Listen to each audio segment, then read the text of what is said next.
అప్పుడు ఎప్పుడైనా సరే 5 ఏళ్లలో ఈ మాదిరిగా వచ్చి మీతో మాట్లాడా? ఎక్కడన్నా ఫోటోలు చూశారా మీరు? ఎక్కడన్నా గాని 10 మందితో మాట్లాడి సమస్యల పరిష్కారం చేసిన అలవాటు ఉందా? ముఖ్యమంత్రి వస్తున్నాడంటే నాకే ఆశ్చర్యం వేసేది. ముందు పరదాలు కట్టేసేవాళ్లు,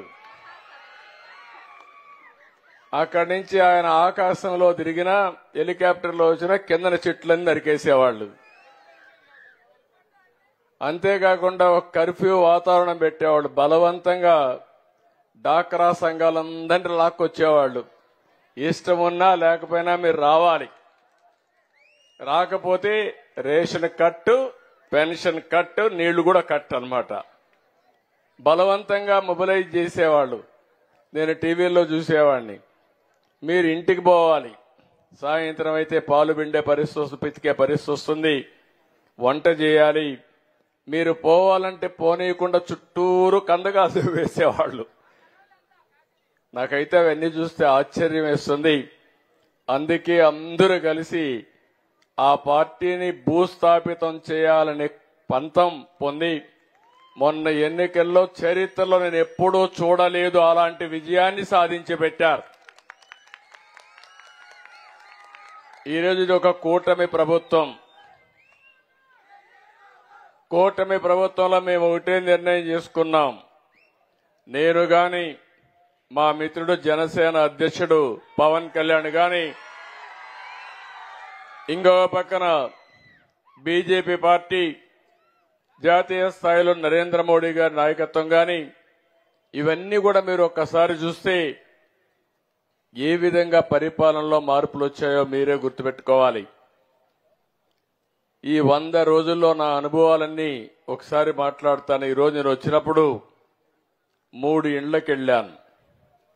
నేను వచ్చింది ఇక్కడికి నేరుగా మీ సమస్యలు తెలుసుకోవాలని, మీతో నేరుగా మాట్లాడాలని, సమస్యల్ని అర్థం చేసుకుని సమస్యలు పరిష్కారం చేయాలనే ఉద్దేశంతో ఇక్కడికి వచ్చాను.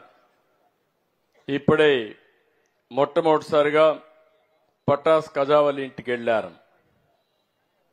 ఆయనకు ఒక తల్లి, అదే మరి ఇంకో పక్కన చూస్తే భార్యతో సహా ఒక కూతురు, ఒక కొడుకు. ఆ తల్లికి 4,000 రూపాయలు పింఛన్ ఇస్తున్నాం. మీరందరూ ఒక విషయం గుర్తుపెట్టుకోవాలి. భారతదేశంలో ఏ రాష్ట్రంలో ఇవ్వని విధంగా నెలకు 4,000 రూపాయలు పింఛన్ ఇచ్చే ఏకైక ప్రభుత్వం ఈ రాష్ట్ర ప్రభుత్వం అని చెప్పి కూడా నేను మీకు తెలియజేస్తున్నా. మీకు కూడా అవసరాలు చాలా ఉన్నాయి. ఇప్పుడు ఆ పెద్దమ్మ మాట్లాడింది, ఎంత బాగా మాట్లాడిందంటే, మా వాళ్ళు ఎంబీఏ చేశారు కానీ ఎంసీఏ చేశారు, పీహెచ్డీ చేశారు. వాళ్ళిద్దరికంటే బ్రహ్మాండంగా మాట్లాడింది. నిజ జీవితంలో పీహెచ్డీ చేసింది ఆవిడ. అలాంటివన్నీ కూడా మన అనుభవాలు మనం చూస్తా ఉంటే, గ్రామాల్లో కూడా ఎప్పటికప్పుడు మీరు అధ్యయనం చేస్తున్నారు. మేమేం పనులు చేస్తున్నామన్నీ చూస్తున్నారు, దానిపైన నిర్ణయం చేస్తున్నారు. కానీ నేను ఆలోచించింది, ప్రతి ఒక్క ఇంటికి లాభం కలగాలని. నేను మొన్న మీరు చూస్తే 4,000 రూపాయలు ప్రతి ఒక్కరికి పింఛను పెంచాం. నేనే